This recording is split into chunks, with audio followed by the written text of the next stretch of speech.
everyone. We are live. I'm Larissa Nez, Certified Integrative Health Practitioner.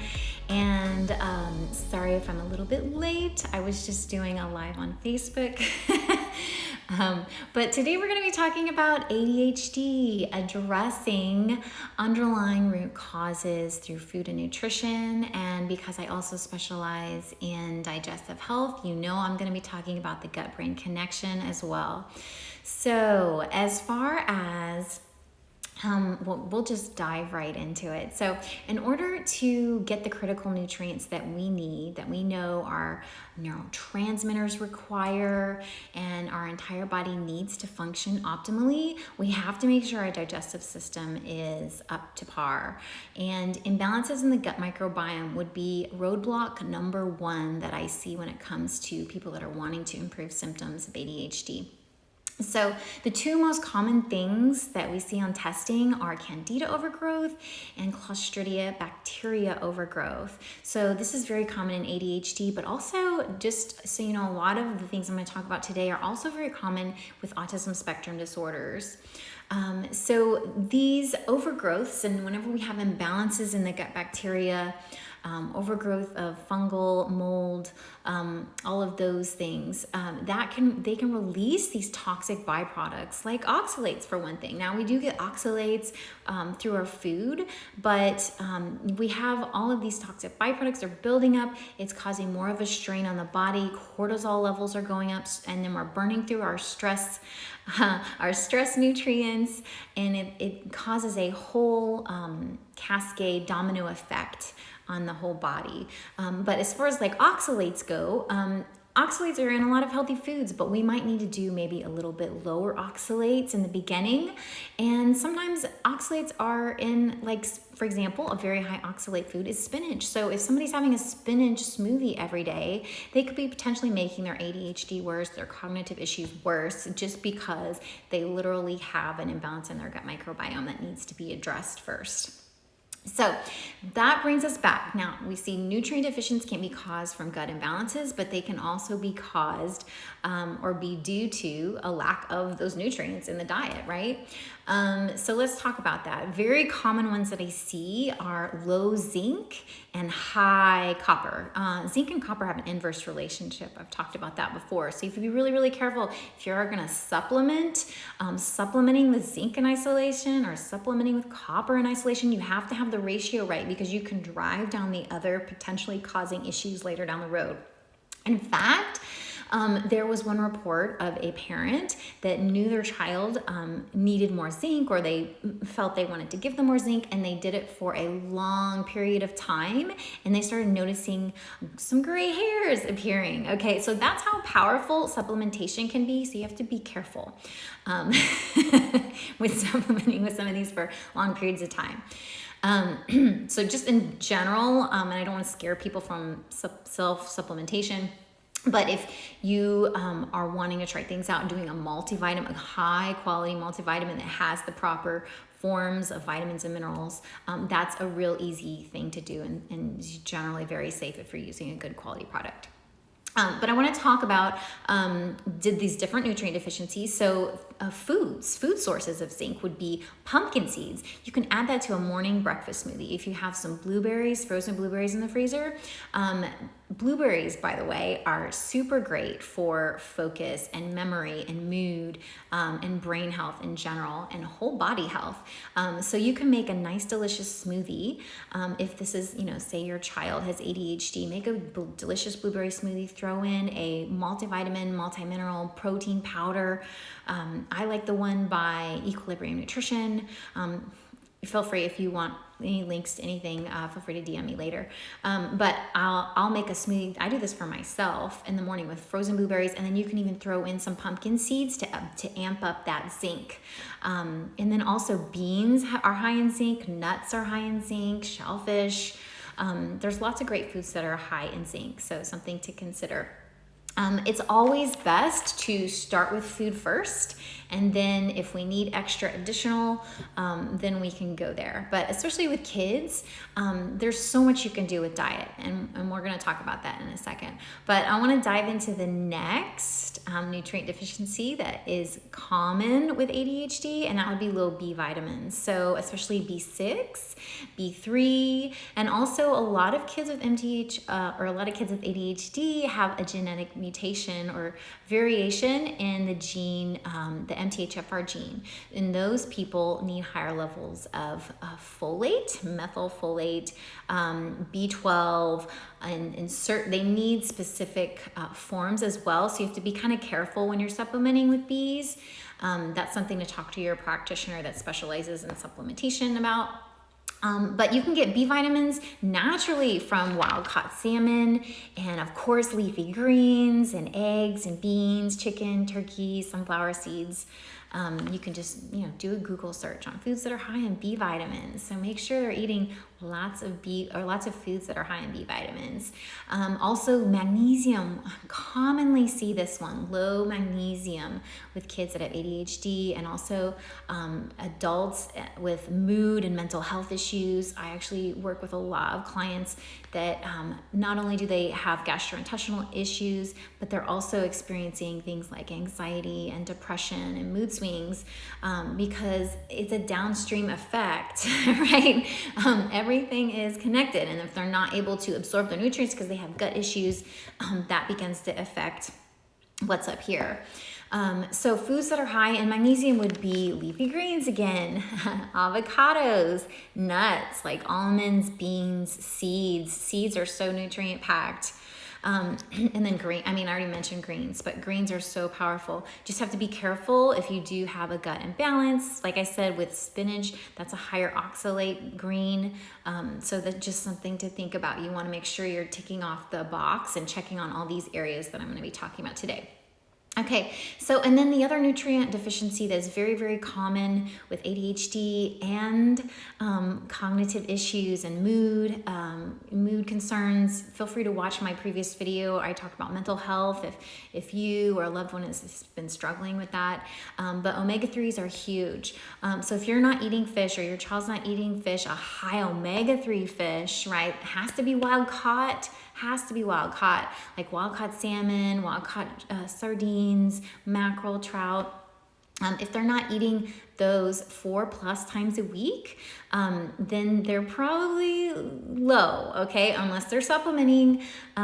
But still, a lot of times people are supplementing and they're not getting the right dose for them. I see that quite commonly in my practice as well.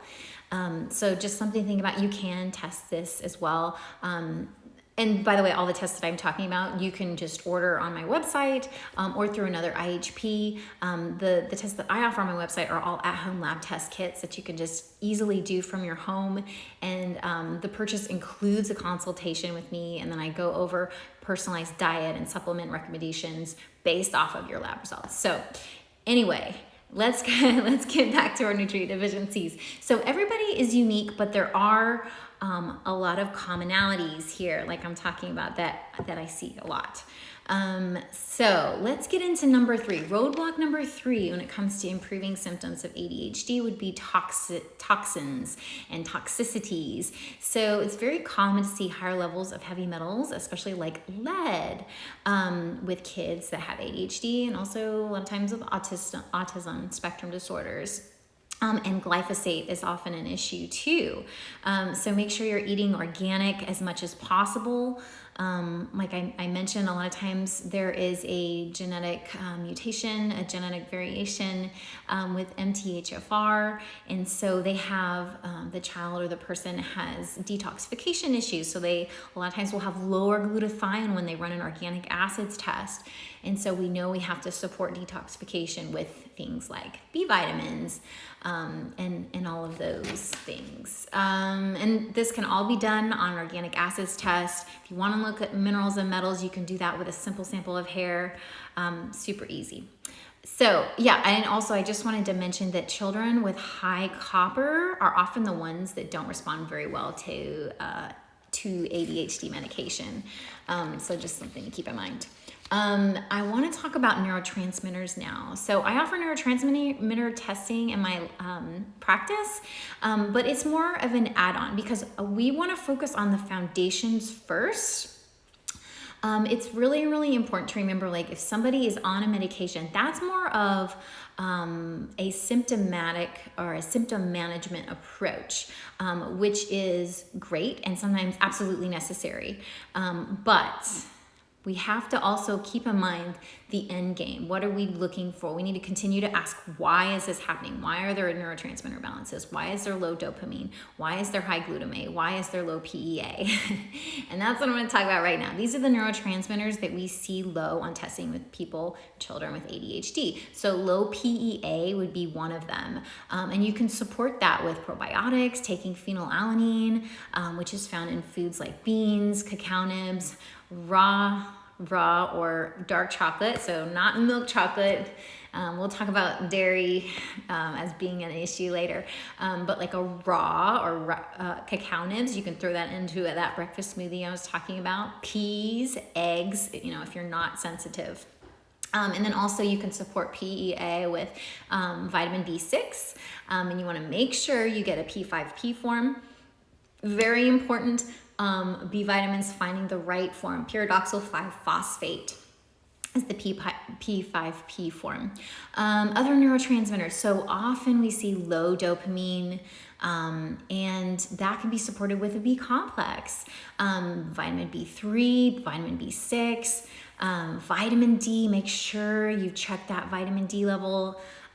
You want it to be around between 50 and 80 nanograms per milliliter. That's something you can check with your conventional doctor. But a lot of times they don't tell you you're low, even if you're in the 30s or the 40s, but it needs to be above 50. It needs to be between 50 and 80 to get really good cognitive benefits and mental health performance.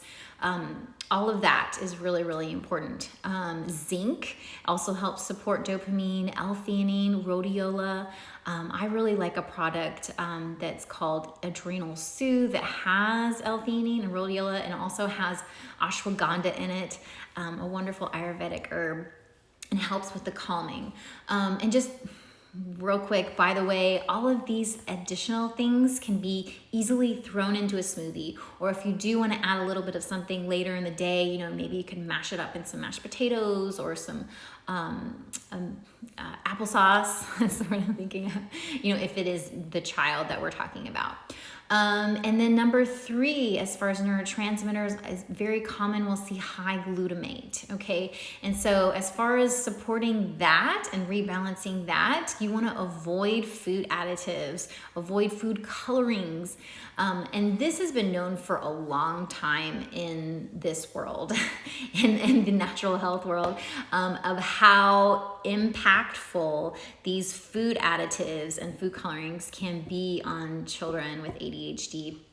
So you want to make sure you're trying to eliminate or reduce processed foods, anything with glutamic acid.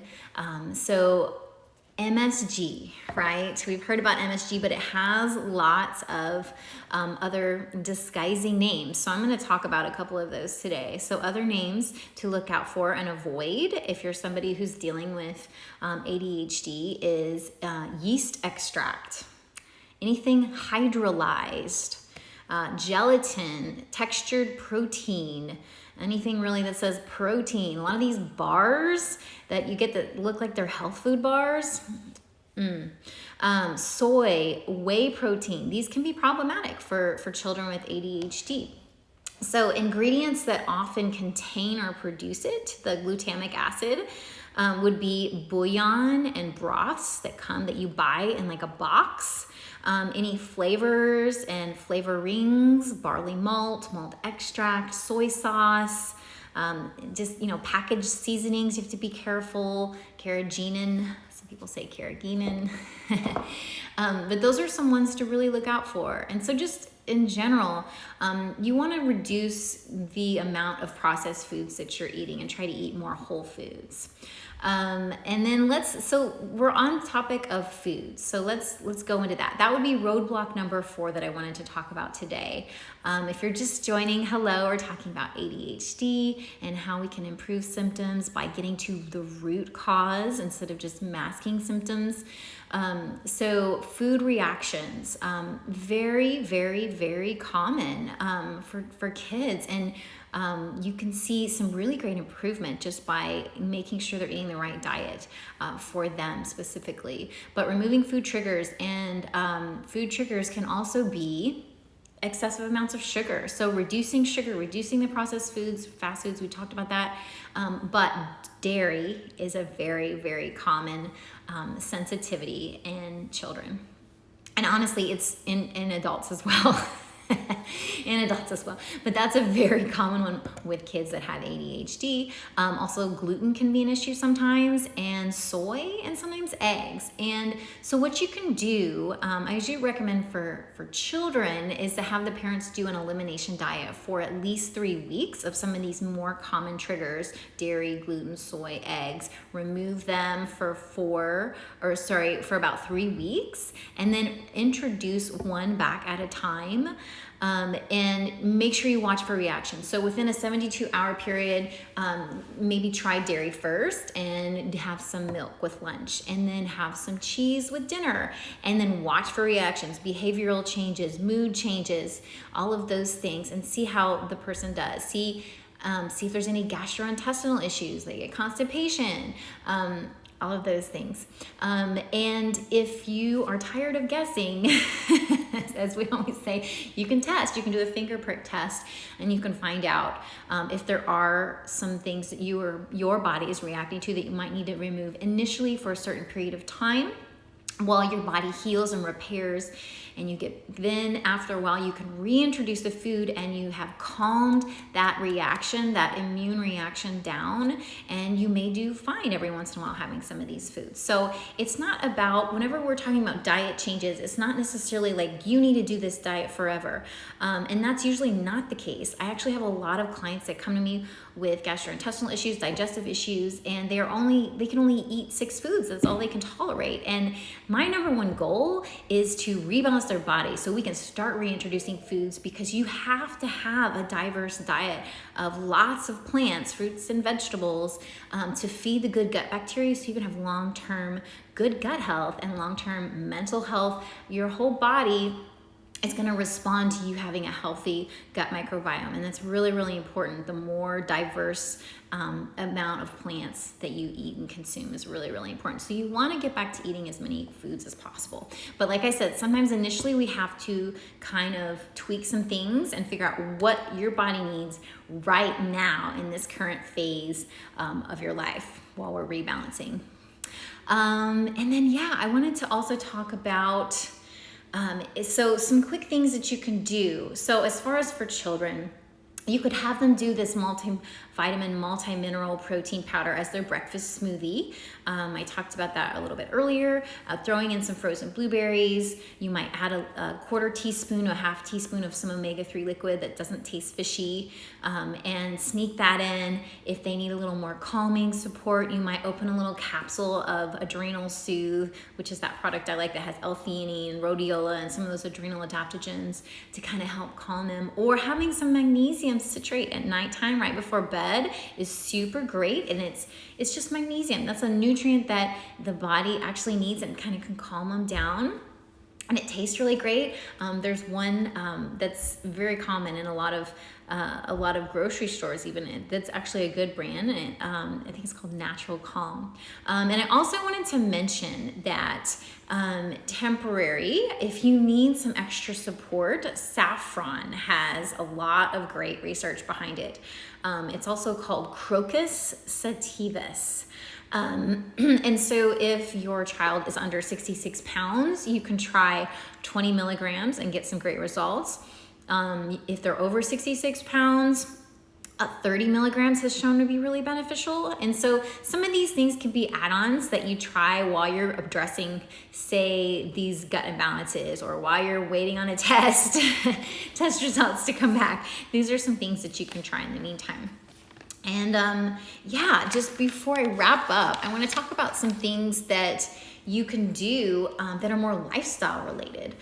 So the first one is exercise. Exercise is huge for children with ADHD, and honestly for anybody that has any type of cognitive issues, mood, mental health concerns, all of those things. So exercise is super huge. So especially in combination with taking, making sure you're replenishing those B vitamins. So like taking a B complex and going for a run, that's a powerful combination right there. Exercise raises PEA. We just talked about that neurotransmitter earlier.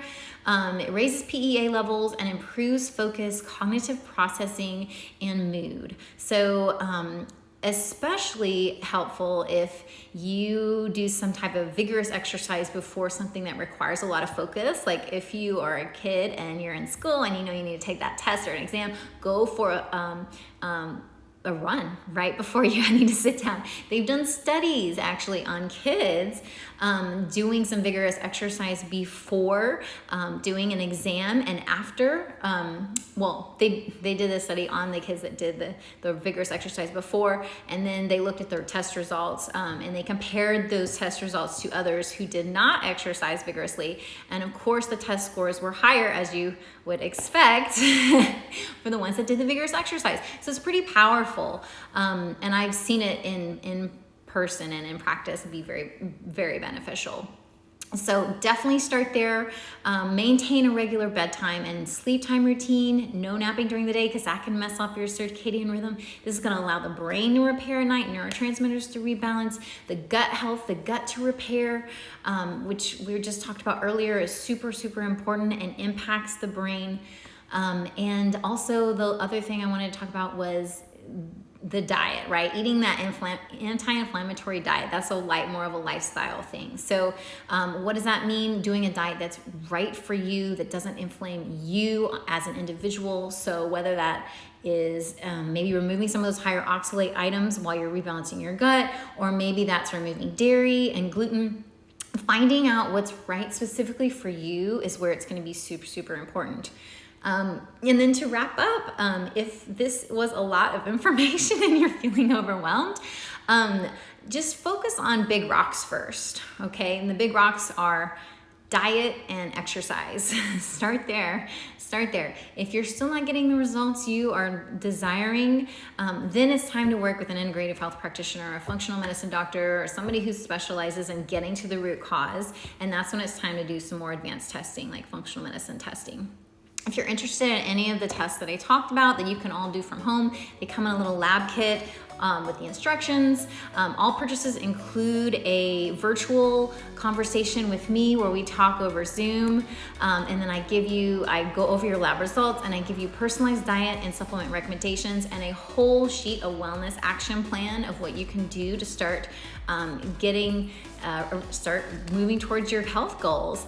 If you're interested in any of that, go to my website, larissaness.com. I also have a lot of great resources on there and blog posts that I've done on mental health and digestion and ADHD and other things like that. So I invite you to check it out. Feel free to DM me and say hi, and thanks so much for joining.